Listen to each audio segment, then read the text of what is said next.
Hello, everybody, and welcome to another Alfred Hitchcock Presents review. Today it is Season 1, Episode 24, The Perfect Murder, starring Hurd Hatfield as Paul, Mildred Natwick as Aunt Rosalie, and Philip Coolidge as Henri. And this is a solid, entertaining episode. It does have kind of an odd mood to it at times as it goes back and forth, seemingly between drama and dark humor, and it's not a perfect episode, but it's enjoyable with some solid performances. So we start with Henri narrating, and he's one of our three main characters, and we find out that his uncle has passed away, and he and his brother and his aunt are there listening to the will, and it turns out that his aunt has inherited everything, which would make sense, but that if she passes away, the two nephews, Paul and Henri, will get all the money and everything else. So Paul and Henri are discussing this, and they seem pretty happy about it. Paul says, she can't survive forever. She's an elderly lady. And Henri doesn't seem as thrilled about this. He's concerned. Basically, it seems like he has a lot of bills, but he doesn't really seem to wish this woman as poorly as Paul does. But that may change in the future. We'll see how things go. So at this point, Henri asks his aunt for money, and she has no sympathy for him at all. She's a bit harsh here. She tells him to leave. And, she'll outlive him and Paul both, which I thought was pretty interesting.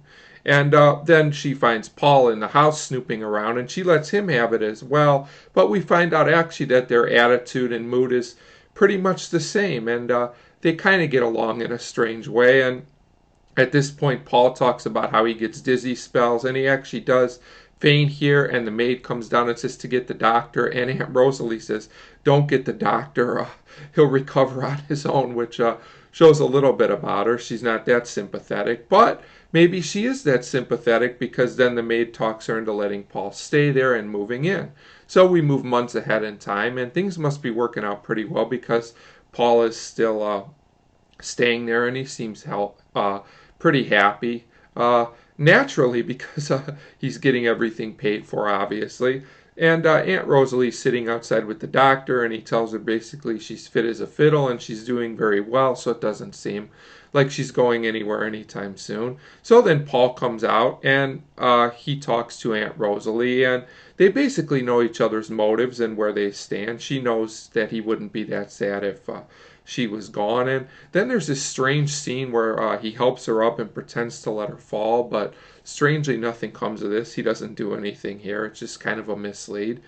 And at this point, we go to the next scene, and Paul catches Henri in the house. I believe it's late at night, and he's trying to steal something. And Henri basically says, I have no choice. I have no money. I was going to sell this for something.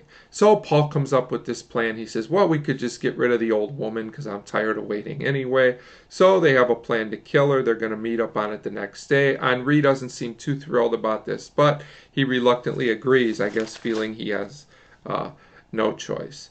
So they Paul and Henri meet at I think it's like a cafe, and they're coming up with different methods, and nothing seems to be foolproof. So they finally decide on this plan of putting ground glass into her food. It's Paul's idea, actually, and I gotta say, this doesn't sound like a foolproof plan either, which we'll find out later it really wasn't. So he tells Henri to go home and basically prepare this, and Paul says it'll look like pepper, I think, and he'll put it in her dinner at night, and it's not to worry because she always has the same foods on the same nights of the week. So we go to the next scene, and Rosalie and Paul are having lunch, and Paul is talking to her, acting probably a little nicer than usual, which is weird, and he basically gets Aunt Rosalie to have more wine than she's used to so that she won't feel well, and I'm not really sure why he did this, maybe so she won't pay attention to the dinner and she'll just eat it, or maybe as a cover to think that she'll pass away from a different cause when she eats the glass in her food. Not really sure about that. But anyway, this seems to work as Aunt Rosalie isn't feeling well, and Paul says he's got some kind of job interview, I think, so he won't be eating dinner with her tonight, which seems like a decent cover. So at this point, we get a scene between the two of them, and Paul basically kisses her on the cheek and says goodbye, and he thinks it's permanent, and it actually is permanent, but maybe not in the way that he thinks. So the next day, we go right to the next day, which was a little bit strange that we don't see what happens here. Henri is waiting for a call, and he gets a call, but it's not the call he expected. He expects to hear that the aunt is no longer among the living. But really what he does is he goes over the house, and Aunt Rosalie is there, alive and well. And the maid explains that because she wasn't feeling well, she insisted that it was a night where she was going to have fish and not eggs.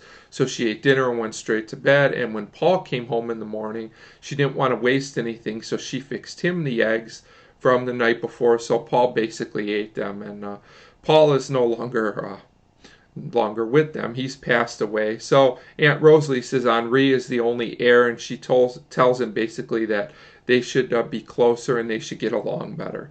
Now, whether Aunt Rosalie suspects there was some foul play or not, they don't really tell us. I don't really think it's that important to the plot. But it did feel a little strange that we don't actually get to see this event. We get it all in exposition afterwards. I would have liked to see an actual scene where this happened with Paul. It seems like a lot of setup, basically just for this exposition, but it works well in the context of the episode. It's not terrible that we're presented with the conclusion this way. So overall, this is a solid, entertaining episode, and I give A Perfect Murder a 3 out of 5. Definitely an entertaining episode to watch. So 3 out of 5 for The Perfect Murder, and as always, thank you very much for watching.